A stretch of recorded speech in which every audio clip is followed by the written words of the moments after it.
사랑이 많으신 하나님 아버지, 참으로 감사를 드립니다.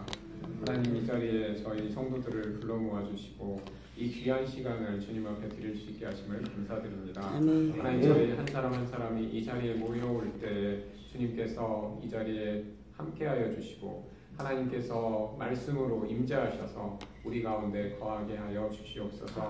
하나님, 우리 한 사람 한 사람이 주님의 뜻을 따라 살아갈 때 많은 어려움들이 있지만 그 가운데에서도 오직 하나님만을 바라보며 나아가는 우리들의 믿음을 주님께서 귀히 여겨주시고 하나님, 우리의 믿음을 온전케 하여 주시고 그리스도의 장성한 분량까지 자라날 수 있도록 인도하여 주시옵소서. 하나님, 이 예배를 주님께서 기쁘게 흠양하시기를 간절히 원합니다. 하나님, 저희가 오직 하나님만으로 즐거워하며 하나님만을 기뻐할 수 있도록 인도하여 주시옵소서. 하나님, 오늘 말씀을 전하시는 선교사님 위에 함께하여 주셔서 그 말씀 한마디 한마디가 우리의 가슴에 박히게 하여 주시고 하나님, 그 열매가 자라서 하나님 열매 맺고 30배, 60배, 100배의 열매와 또한 결실을 맺을 수 있도록 인도하여 주시옵소서. 하나님, 우리가 전하는 복음이 각 사람들의 마음 안에 씨앗으로 심겨지게 하여 주시고 그 안에서 복음의 결실들이 나타나게 하여 주시옵소서. 그리하여 만방에 주의 복음이 선포되는 역사를 우리의 눈으로 목도하게 하여 주시고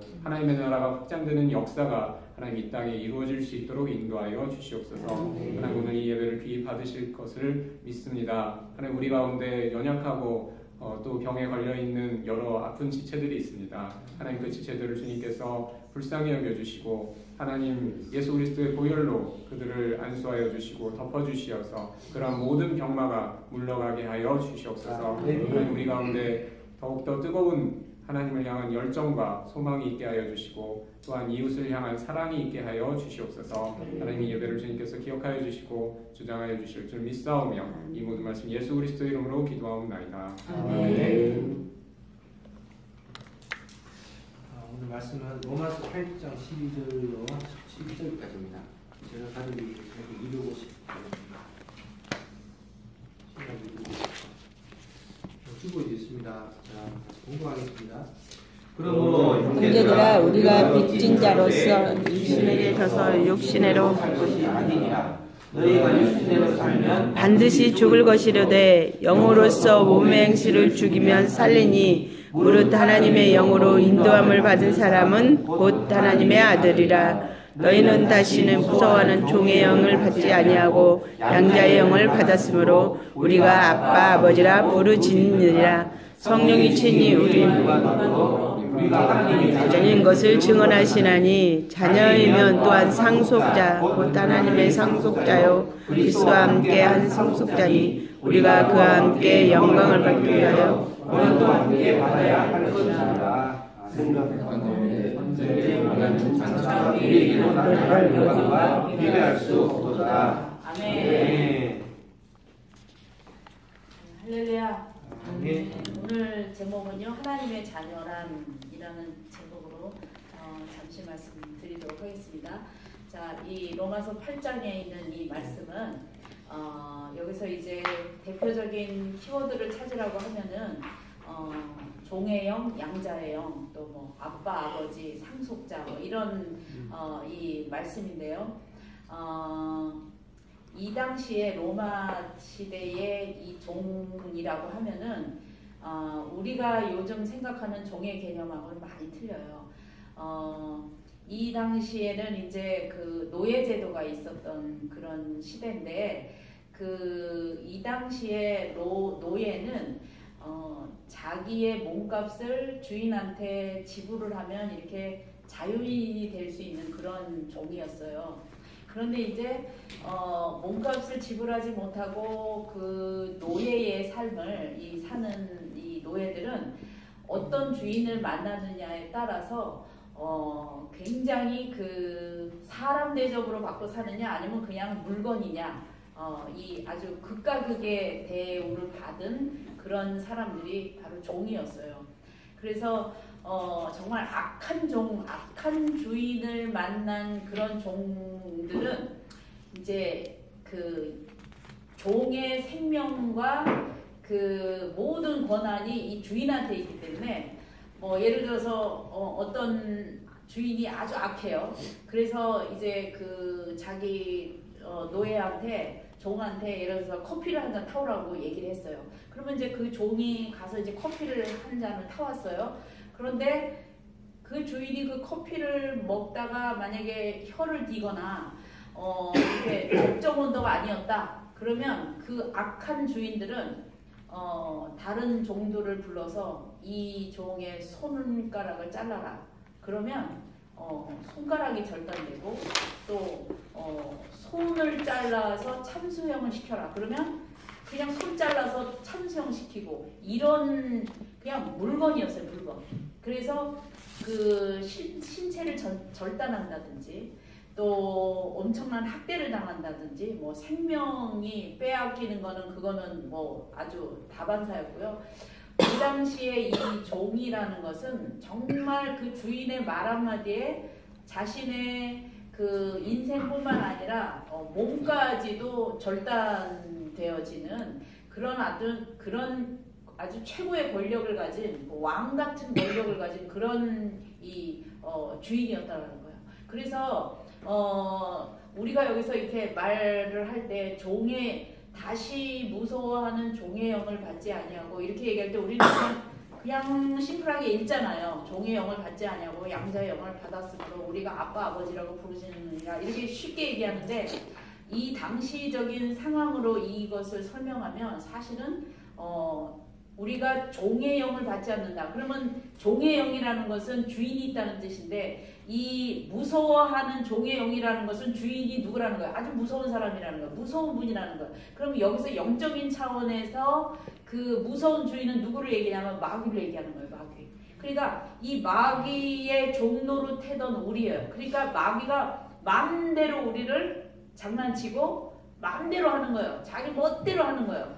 그런데 이제 우리가 그 종의 영을 받지 아니하고 양자의 영을 받았다라는 말은 또 이 양자는요. 양자는 말 그대로 남의 자식이나 뭐 어떤 사람을 나의 자식으로 이렇게 들여지는 거를 양자라고 얘기했는데 이 당시에는 또한 어떤 시대였냐면은 가부장의 권한이 아주 강력한 시대였어요.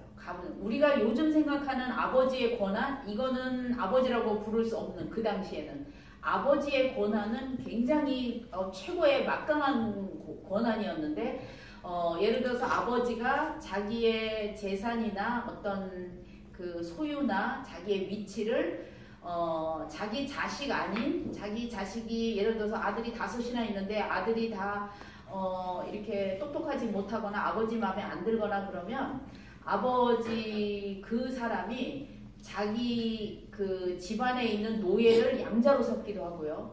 또는 뭐 무슨 먼 친척의 누구, 뭐 똑똑한 누구가 있다. 그 아들이 굉장히 지혜롭고 아버지의 그 소유나 아버지의 자리를 잘 유지할 만한 사람이다라고 아버지가 판단했을 때는 어떤 누구를 막론하고 양자로 들일 수 있는 권한이 있어요. 그럼 그 양자로 들인 그 아들이 된 그 사람은 아버지의 위치, 아버지의 소유, 아버지의 능력, 아버지의 권력을 고스란히 가지고 가는 상속자가 되는 거죠. 그러니까 내가 뭐 우리 아버지가 재벌이다 또는 뭐 우리 아버지가 무슨 어떤 높은 자리에 있다 이게 사실은 의미가 없는 시대였어요. 아무리 내 아버지가 그런 자리라 있다 할지라도 요즘은 법적으로 아버지가 죽으면 재산이 어떻게 가고 이게 법적으로 이게 딱 매여져 있잖아요. 그러니까 뭐 지나가는 누구한테 아버지가 아무리 준다 그래도 우리가 아들이다 그러면 꼼짝 못 하는데 이 당시는 그렇지 않았다는 거예요. 아버지가 나는 너희들한테 안 주겠다. 너희들은 제대로 날 이렇게 내 말도 듣지 않고 너희들이 내가 난 자식이긴 하지만 너희들은 내 마음에 들지 않는다. 그러면 아무것도 받지 못하고 그래서 이게 뭐 누구의 아들이다라는 것을 이렇게 명목상 이렇게 딱 자랑할 만한 그런 상황이 아니었다라는 거예요. 아들이면 어떤 사람이면 아버지로부터 인정받는 아들이 되거나 아버지로부터 그 모든 것들에 대한 권한을 부여받는 아들이 돼야지 그냥 그 아들로 되었다는 그 자체만으로는 아무런 힘이 없는 거예요. 그렇기 때문에 이 양자의 영으로 하나님의 자녀가 된다는 거는요. 똑같은 그 상황적인 시대적인 상황으로 우리가 이해를 해야 돼요. 그러면 우리가 마귀의 자녀였던 우리를 예수 그리스도로 인해서 하나님의 자녀로 양자 입양을 시킨 거예요. 그러면 그 양자는 그냥 명칭만의 아들이 아니라 뭐의 상속자입니까? 아버지의 모든 것에 대한 상속자라는 뜻이에요. 그리고 또한 하나님께서 그 또한 우리에게 성령을 보증으로 넣어주시는 거예요. 성령으로 또 한 분을 우리 그 양자된 자녀의 심령 가운데 성령을 넣어주셔서 너는 내가 다시는 다른 데로 내던지지 아니할 것이며 나의 모든 것을 그대로 받을 상속자로 성령이 증인이다 한 것이 바로 하나님의 자녀라는 것이죠. 믿으십니까? 아멘. 그래서 우리가 여기서 양자의 영을 받았으므로 우리가 아빠 아버지라고 부르짖느니라. 여기서 아버지라는 이 개념이요. 아버지라는 개념이 이 당시적인 시대적인 의미에서의 아버지라는 개념이라는 거예요. 우리가 지금 시대의 아버지 이거 아니고 정말 아버지의 모든 것을 그대로 받을 수 있는 그런 존재가 되었다는 거죠. 자, 그런데요. 여기 중요한 메시지가 14절에 있어요. 무릇 하나님의 영으로 인도함을 받는 사람은 곧 하나님의 아들이다. 자, 양자의 영을 우리가 받았는데 그냥 나는 하나님의 자녀야. 나는 하나님의 양자가 됐어. 나는 아들이야. 하나님의 상속자야. 이렇게 생각한다고 된다는 게 아니라는 거예요. 그건 다 가짜예요, 여러분들. 그렇게 개념적인 신앙, 어떤 철학적인 신앙, 그 생각적인 신앙, 이거는 정말 우리가 마지막 때에 구원받지 못해요. 자기는 천국 간다고 평생 생각하고 살았는데 지옥 갈 수밖에 없어요. 정말 이러면. 진짜 하나님의 양자의 영을 받은 사람들에게 나타나는 증상이 뭐냐면요. 하나님의 영으로 인도함을 받는다는 거예요. 하나님의 영으로 인도함을 받는. 그럼 인도함을 받는 거 어떻게 그렇게 살게 된다는 거예요. 그 사는 조건이 뭐냐면은 빚진 자로도 육신에게 져서 육신대로 사는 사람이 아니라는 거예요. 자, 이 얘기는 육신대로 살면 반드시 죽을 것이다라는 것은 예외 없이 다 죽어버린다는 거예요. 육신대로 산다라는 것은 뭐의 영이냐면 죄의 종의 영을 받은 사람이에요. 이 사람들은 반드시 죽을 것이로되 영의로서 몸의 행실을 죽이면 살림이. 자, 불이 불을 못 끄고요. 물이 물을 해결을 못해요. 불은 어떤 것에 의해서 꺼져야 된다는 거예요. 우리가 죄의 상태, 죄의 자녀로 있었던 우리를 예수 그리스도로 인해서 양자의 영으로 하나님의 자녀로 입양이 되면 진짜 이런 사람, 진짜 입양됐다라는 사람들은 어떤 현상들이 나타나냐면 몸의 행실, 다시 말해서 죄에 속했던 영역들이 죽어져가는 현상이 반드시 나타나도록 되어 있다는 거예요. 여러분 죄를 졌거나 여러분이 하나님이 기뻐하시지 않는 하나님의 영역에 속하지 않는 어떤 생각을 했다든지 어떤 행동을 했다든지 어떤 말을 했다든지 어떤 실수를 했다든지 또는 여러분의 재산이나 여러분의 소유나 여러분의 시간이나 여러분의 인생을 하나님이 원치 않는 방법으로 썼다든지 했을 때 여러분의 마음속에 심령이 불편해야지 그게 정상이에요. 그 죄를 짓고 나서 마음이 이거 아닌데 내가 이거 잘못했는데 그 순간에는 내가 이게 옳은 건지 알고 했지만 생각해 보니까 성령의 인도하심을 내가 받아보니까 이게 주님이 기뻐하시는 것이 아니야. 그래서 내 마음이 너무 불편해. 회개하지 않으면은 이게 불편해가지고 내 마음이 이게 견딜 수가 없어. 이런 현상이 나타나는 사람이 하나님이 인도하심을 받는 양자의 영을 받은 사람이라는 거예요. 근데 죄를 짓고도 아무렇지도 않아. 뭐 세상 사람들 다 그렇게 사는데 저 사람 저렇게 살고 이 사람도 이렇게 사는데 뭐 이럴 수도 있지. 자기 합리화를 시킨다든지 죄에 대한 어떤 거룩한 이 마음의 증상이 나타나지 않는다든지 회개하지 않는다든지 마음의 양심의 가책이 요만큼도 일어나지 않는다든지 그러면요 여러분 가짜일 수 있어요. 참 사실 무서운 얘기거든요. 나는 진짜라고 생각하고 사는데 정말 마지막 때에 우리가 하나님 앞에 갔을 때 너는 가짜로 사는 거야. 너 스스로 속이고 사는 거야. 너 스스로 착각하고 사는 거야. 라는 얘기를 듣게 된다면요. 우리는 이거는 다시 한번 진짜 내가 진짜 구원받은 사람이고 내 속에 진짜 양자의 영이 거하시나 하나님의 아들의 영이 내 안에 있는가? 하나님의 자녀가 내가 진짜로 되었는가? 여러분 생각을 계속 지속적으로 생각한다고 되는 건 아니에요. 그건요. 신분의 완전한 변화고요.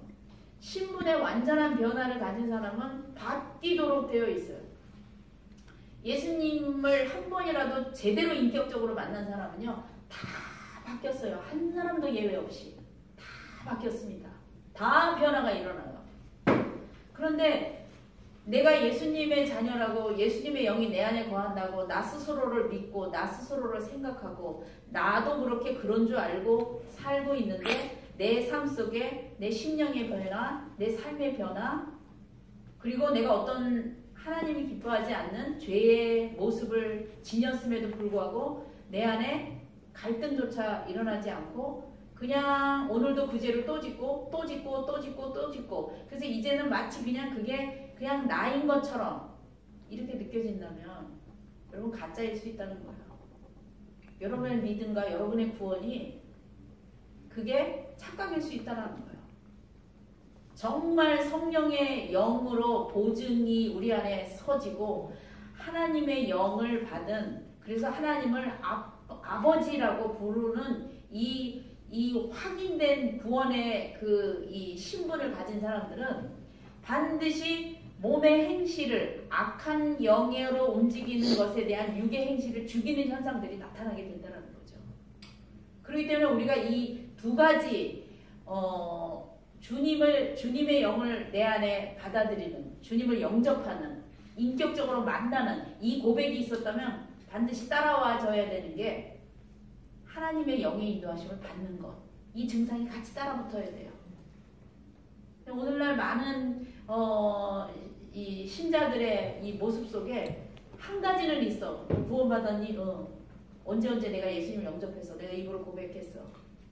그런데 하나님의 영의 인도하심을 받는 현상들이 한 개도 나타나지 않아요. 예전에 육으로 살던 그 모습 그대로 살아요. 과연 그 사람이 정말로 인격적인 예수님과 만남이 있었던 것인가? 정말 성령의 영이 그분의 영 속에 임재하고 있는가? 우리가 스스로를 한번 특별히 이렇게 여러분 오래 신앙생활 하신 분들은 다시 한번 이렇게 살펴보실 필요가 있어요. 내가 형식적으로 그냥 주일날 되면 교회 나가고 그냥 형식적으로 내가 이렇게 사는 건 아닌가? 내가 진짜 내 심령 가운데 하나님을 받아들이고 내가 오늘도 성령의 인도하심을 받고 말씀의 인도하심을 받고 내가 그 말씀의 인도하심이 없고 성령의 인도하심이 없으면 뭔가 불안하고 정말 하나님을 두려워 여기는 마음이 있고 내가 그분을 경외하는 마음이 내 마음 심중에 진짜 자리 잡고 있는가? 요즘은요 이 자본주의 세계에 살고 있는데요. 이 자본주의가요 그냥 자본주의가 아니고 저는 하나의 종교라고 생각해요. 자본주의 종교. 이게 하나님 믿는 거랑요 자본주의랑요 아주 비슷해요. 자본주의의 대표적인 도구가 뭐냐면 물질이죠. 돈이죠. 우리는 어떻게 생각해요? 하나님이면 다다 이렇게 생각해요. 하나님만 내 편이 되고 내가 하나님 편만 되면 우리는 다다 이렇게 생각하죠. 그런데 자본주의에서는 어떻게 얘기해요? 뭐가 최고다? 돈이 최고다. 물질이면 다 된다. 아주 비슷해요. 이게 종교적인 판단으로 봤을 때 기독교나 자본주의나 단지 이게 뭐 10만원짜리 5만원짜리 형상을 앞에다가 이렇게 만들어 놓고 빌고 기도만 안 할 뿐이지 사실 많은 영역 속에 이 자본주의라는 종교가 돈이라는 신이 많은 사람들 속에 들어가 있다는 거예요. 그리고 그 무엇보다도 그것을 섬기고 경배하고 그리고 의지하고 그것에 그 목숨을 바치고 정말 경배한다라는 거, 경외한다라는 거 어떻게 해야지 경배하고 섬기는 거죠. 그게. 어떻게 하면 사람이 섬기냐면요. 자꾸 보고 자꾸 집중하게 되고 자꾸 움직이면 섬기게 되거든요. 섬긴다라는 게 꼭 사랑한다는 뜻이거든요. 그러면 이 자본주의에서 가장 사랑받는 대상이 뭘까요? 자본주의에 사는 모든 사람들이 많이 사랑하는 대상이 뭘까요? 돈이에요. 돈. 많은 사람들이 돈을 사랑해요. 우리는 특별히 그런 시대에 살고 있어요. 우리는 특별히. 그 신명기 4장에 보면요. 모세가 이 이스라엘 백성의 그 광야 2세대들한테요 신신당부하는 내용이 나오는데 그게 뭐냐면요, 너희들은 절대로 형상을 만들지 말아라. 남자 형상, 여자 형상, 하늘의 새의 형상도 만들지 말고, 곤충도 만들지 말고, 이 하늘의 별을 섬기지도 말고, 절대로 만들지도 말고, 제작도 하지 말아라. 경배하지도 말고, 그렇게 신신당부를 해요. 우리가 생각할 때요, 자, 이 이스라엘 백성들은 이 애굽에서 계속 하나님을 경배하는 사람들이었어요. 그렇죠? 그 사람들이 광야에 나와가지고요, 모세가 율법을 받으러 시내산에 올라갔을 때 밑에서 뭐 했어요? 그 사람들? 금송아지 만들었어요. 여러분 너무 생뚱맞지 않아요? 하나님을 믿던 사람들이 왜 갑자기 금송아지를 만들었을까? 왜 갑자기? 여러분 보고, 여러분 그때나 지금이나 금은 굉장히 재산 가치가 있어서 아주 소중히 다루는 이 물건이에요. 남한테 쉽게 내주는 물건이 아니에요. 그런데 금송아지 만들 테니까 금 내놔라 그러니까, 여러분 금으로 송아지를 만들려면 도대체 금이 얼만큼 많이 있어야 되는 거예요? 엄청 많이 있어야 되는 거잖아요. 근데 그게 다 거쳤다는 얘기예요. 자기가 가지고 있는 금덩어리를 다 내놨다는 얘기예요. 그 얘기는. 그러면 그 사람들이 내내 하나님께 예배하고 하나님의 기적을 바라고 그 자리까지 왔는데, 아니 어떻게 그렇게 한순간에 모세에 안 나타났다고? 금송아지를 그렇게 번듯이 만들어서 그 300만이나 되는 인구가 금송아지를 보려면 금송아지가 얼마나 크게 높게 만들었겠냐고요. 거기 숱한 노예들이 있으니까 그것만 제작하던 사람도 있을 거 아니겠어요. 그렇죠? 그걸 만들어서 그걸 딱 섬기고 있으니까 왜 그랬을까 한번 생각해 봐야 되는 거야. 왜 그랬을까? 이게 하나님을 믿는 사람들이었음에도 불구하고 애굽의 어떤 우상에 젖었던 그것들이 남겨져 있는 거예요. 이게 문화적으로 스며져 있고 보는 것으로부터 스며져 있는 거예요. 저 사람들은 저런 거 만들어서 저렇게 사니까 되게 잘 사는구나. 우리는 모세가 하나님 만날 때 하나님이 누구라고 형상이 보여졌어요? 안 보여졌어요? 안 보여졌어요. 그러면서 하나님 하신 말씀이 나는 형상으로 너희들한테 보여주지 않는다. 너희는 이것을 깊이 삼가라. 이렇게 말하고 있거든요. 왜 그걸 깊이 형상으로 나는 너를 만나지 않는다. 나는 보이지 않는다. 이걸 너는 깊이 생각해봐라. 이 깊이 삼가라라는 이 말의 의미가 참 깊은 거예요. 사실은요. 어떤 형상으로도 하나님은 만들어질 수 없는 존재라는 거죠. 근데 사람들은 솔직히 말해서 형상이 있는 게 좋아요? 없는 게 좋아요? 뭐가 좋을까요? 네, 눈으로 보여요. 우리는 눈으로 보여야 돼요. 만질 수 있고 형상이 있어야 돼요. 여러분들 이 절에 가면은 큰 부처님 상을 이렇게 이렇게 칠해가지고 이렇게 모셔놓잖아요. 그래서 거기다 다 기도하고 막 이렇게 하거든요. 근데 여러분들 이제 예를 들어서 우리 기독교인인데 뭐 말은 안 되는 일을 한번 상상을 해보자고요. 이 부처님 상 인형이 있어요. 부처님 인형이 있어. 이 인형 갖고 노는 거야. 그냥 인형이야. 그냥 인형 갖고 놀아. 근데 인형 갖고 노는 사람도 없어요. 대한민국에 부처님을 인형으로 노는 사람 없어요. 잘 생각해보세요. 온갖 동물이 다 만들어지고 다 있는데 부처님 인형 갖고 노는 사람이 있을까요? 없을까요? 부처님이 있다면 어떻게 해요? 다 어딘가가 이렇게 올려놓지 그걸 갖고 이제 인형으로 갖고 놀고 이거 많이 낡았다. 이 연수구 종량제 봉투에다가 그렇게 팍 버려가지고 버리는 사람이 있을까요? 없을까요? 별로 없겠죠. 저는 거의 없으리라고 생각해요. 물론 예수 믿는 사람들 중에는 그런 인형 갖고 놀지도 않겠지만, 근데 설사 예수를 믿는 사람이라고 또 안 믿는 사람이라 할지라도, 불교 신자가 아니다 할지라도 그 상을 이렇게 갖고 놀다가 쓰레기통에 확 버리기가 마음에 어떨까요? 안 믿는 사람이라 할지라도 불편하겠죠.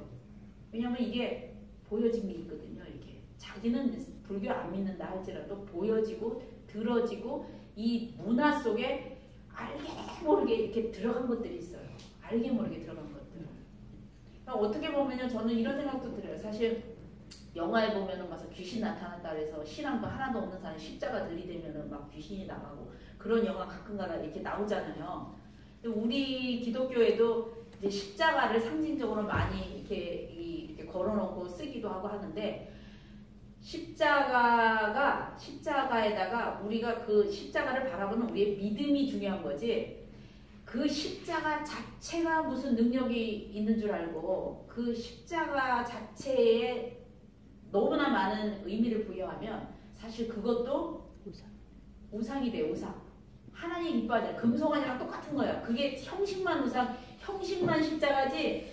그 십자가를 무슨 신주단지 모시고 신앙은 없으면서 그 십자가를 바라보는 자기 안에 믿음은 없으면서 그 자체에 너무 많은 의미를 부여하거나 그러면요, 그 하나님 기뻐하시지 않으세요.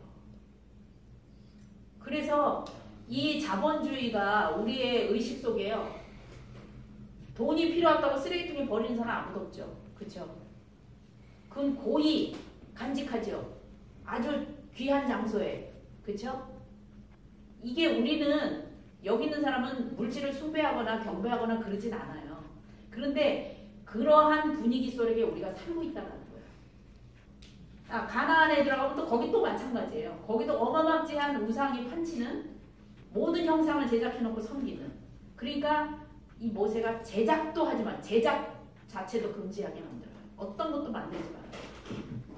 그렇기 때문에 우리의 의식 속에 우리가 양자의 영을 받았는데 하나님의 성령의 영이 우리 속에 아들의 영, 예수 그리스도의 영이 우리 안에 있는데 우리 안에도 세상의 영도 이렇게 들어가 있단 말이에요. 이렇게 세상의 영도 들어가 있어요. 그렇다면은 정말 내가 두렵고 떨리는 마음으로 구원을 이루며 내가 섬겨야 될 이 신은 도대체 누구냐는 거예요. 그래서 여러분들이 하나님이 나의 아버지고 내가 그분의 영을 받은 아들로서 자녀로서 그분의 인도하심을 받는 그러한 삶의 증거들이 우리 손 속에 반드시 나타나야 되고요. 그 자녀에게는 어떠한 축복이 있냐면 하나님의 상속자라는 거예요. 하나님의 상속자. 하나님의 상속자. 그리스도와 함께한 상속자니 우리가 그와 함께 영광을 받기 위하여 고난도 함께 받아야 할 것입니다. 그런데 그 고난은요, 사실은요, 작은 고난이에요. 하나님으로부터 받을 그 영광에 비하면요, 너무나도 사실 작은 고난이라고 볼 수 있어요. 여러분이 오늘 이 말씀을 통해서 내 안에 하나님의 영으로 인도하심을 받는 하나님의 영이 내 안에 거하는데 내가 정말 이 거대한 세상의 물질을 섬기는 이 시스템 속에서 정말 구별되어서 하나님의 영을 섬기는 그분의 인도하심을 받는 그러한 내가 되기를 다시 한번 하나님께 간구하시고 주님의 인도하심을 받는 여러분 되시길 주님으로 축복합니다. 기도하겠습니다. 사랑해 주님 감사합니다. 하나님 우리가 정말 이 죄의 종이었던 우리를 아들의 영으로 인하여 하나님의 자녀로 하나님 우리를 불러주시고 우리를 양자 삼으셔서 하나님을 아버지라고 부를 수 있는 특별한 은혜와 특권을 주신 주님을 찬양합니다. 하나님 그러한 이것을 우리의 머릿속으로만 개념적으로만 어쩌다 한 번씩 생각하는 저희들 되지 않게 하시고 정말 꾸준히 지속적으로 하나님 우리가 하나님의 영의 인도하심을 받는 진짜 하나님의 자녀가 되기를 소원합니다. 하나님 우리를 인도하여 주시옵소서. 우리 애를 이끌어 주시옵소서. 말씀으로 우리를 다스려 주시옵소서. 그래서 하나님의 온전하신 그 말씀대로 하나님 저희가 거하게 하시고 그 삶으로 살아가는 저희 모두를 되게 하여 주시옵소서. 감사드리며 예수님의 이름으로 기도했습니다. 아멘. 감사드립니다. 하나님의 자녀란 제목으로 이진아 선생님이 공부하겠습니다. 광고하고 중보기도 시간인데요. 매주 월요일 8시 아침 기도회가 17점 대회의실에 있습니다.